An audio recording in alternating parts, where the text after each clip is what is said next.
Hello guys, pag-usapan lang natin ang breaking news. Catherine Bernardo pinagkaguluhan ang kagandaan sa pag-promote ng vitamin. Grabe nga naman guys, no? Pinag-uusapan ngayon ang pagpo-promote ng vitamin ni Catherine Bernardo.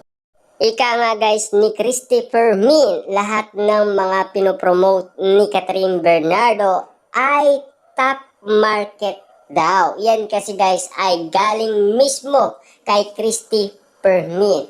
Lahat yata guys nalalaman ni Christopher Min, lalo-lalo na yung talent ni Catherine Bernardo ay alam din ni Christopher Min. Lahat yata guys ng mga issue na pinag-uusapan patungkol sa Katniel noon ay nalalaman umano ni Christopher Min. Patungkol din sa mga nangyayari umanong kaganapan kung ano ang ginagawa ni Daniel Padilla noong nagkaiwalay ang Katniel. Patuloy lang yan guys na pinag-uusapan pa rin si Catherine Bernardo, lalo-lalo na guys ang kanyang kagandahan. Ayon kasi guys sa Katniel fans, mukhang bumabalik na ang kagandahan ni Catherine Bernardo. At lalo-lalo na guys, siyempre pinag-uusapan dahil binabalikan na ni Daniel Padilla ang kanilang idolong si Catherine Bernardo. Siyempre guys, ano kaya ang magiging resulta nito sa lahat ng mga kumakalat na issue sa social media na nag-uusap na si Daniel Padilla at Catherine Bernardo? Siyempre, nangaamoy balikan ba or comeback ang Katniel?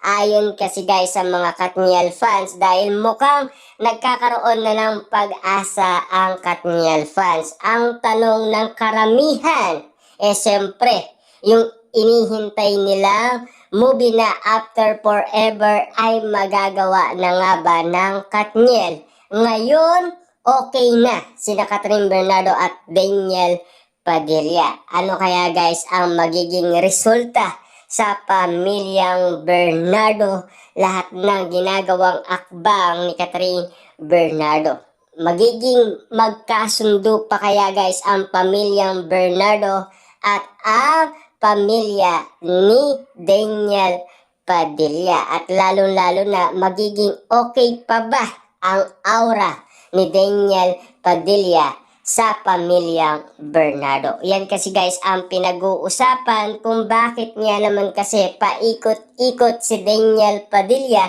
sa subdivision kung saan nakatira si Catherine Bernardo sa may Antipolo, Rizal. At kitang-kita naman natin guys, meron palang nagtutulay kina Catherine Daniel Padilla. Yan kasi guys ang usap-usapang binato sa atin ni Christopher Min. Siyempre ang gusto lang i-confirm ng mga fans ay sana ay umamin si Catherine at Daniel Padilla. Siyempre guys, naghihintay din tayo ng panibagong updated ni Christopher Min kung ano ba ang tunay na resulta nito. Lahat ng kanyang sinabi patungkol sa Katniel na mukhang pinag-uusapan na ang After Forever na movie ni Daniel at Catherine Bernardo. Siyempre guys, pagkakaguluhan yan kapag bumalik si Daniel Padilla at Catherine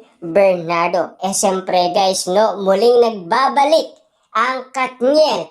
Siyempre, comeback. Diba? Yan kasi guys ang pinag-uusapan, lalong-lalo na guys kung kailan mangyayari. Siyempre guys, meron din binibitawan salita noon si Robin Padilla dahil naitanong ng balita patungkol umano kung papaano magkakabalikan ang Katniel. Sinasabi ni Robin Padilla na kapag daw nagkaroon sila ng movie ay magkakabalikan daw ang Katniel. Gaano nga naman kaya guys kasigurado ang ganong usapin patungkol kay Catherine Bernardo at Daniel Padilla? At lalong-lalo na guys sa usaping pamilya ni Catherine Bernardo, papayag ba si Daddy Bernardo at Mami Min Bernardo sa sitwasyon ni Catherine Bernardo at Daniel Padilla na mukhang nagkakasundo na daw at mukhang meron ng komunikasyon sa isa't isa dahil merong nagtutulay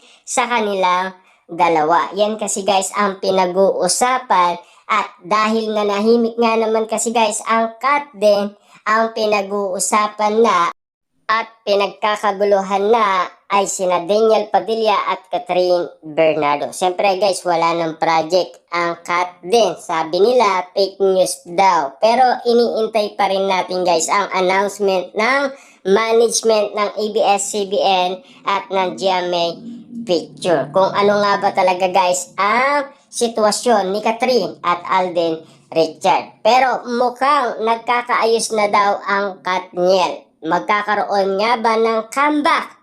At siyempre, mapapatawad pa ba ni Catherine Bernardo si Daniel Padilla at makikipagbalikan pa ba si Catherine Bernardo kay Daniel Padilla? Ngayon, napapabalitaan na natin na nag-okay na sila. At sinasabi nga naman guys ng karamihan, mukhang kinakain lang ni Catherine Bernardo lahat ng kanyang sinasabi. At lalo-lalo na kasi guys, lahat ng binitawan ay pwedeng mabago basta kung mahal mo ang isang tao, 'di ba? Alam naman natin guys, kung mahal mo talaga, ipaglaban mo, 'di ba? Na alam naman natin guys, hanggang ngayon mahal pa rin ni Daniel Padilla si Catherine Bernardo kaya pinaglalaban niya ang kanyang dadamin. At lalo-lalo na guys, hindi pa rin siya naghahanap ng jowa. Yan kasi guys, ang sinasabi ng kampo ni Daniel Padilla, siya ay focus lamang sa project niya at focus lamang siya sa kanyang negosyo. Dahil ang mahal na mahal niya pa rin ay si Catherine Bernardo. Lalo-lalo na guys, hindi pa rin sumusuko si Daniel Padilla at muli niyang sinusuyo si Catherine Bernardo. Tama nga naman kasi guys, ang aka-aka na kumakalat na talagang muling susuyuin ni Daniel Padilla si Catherine Bernardo. Kita niyo naman, nagkaroon ng komunikasyon sina Catherine Bernardo at Daniel Padilla at lalong-lalo na guys, nagkita na sila at meron pang bit-bit na bulaklak si Daniel Padilla. Yun na nga ba ang perfect timing para muling magkausap at magkaayos ang Katniel dahil yun ay pinag-uusapan na ng karamihan, 'di ba?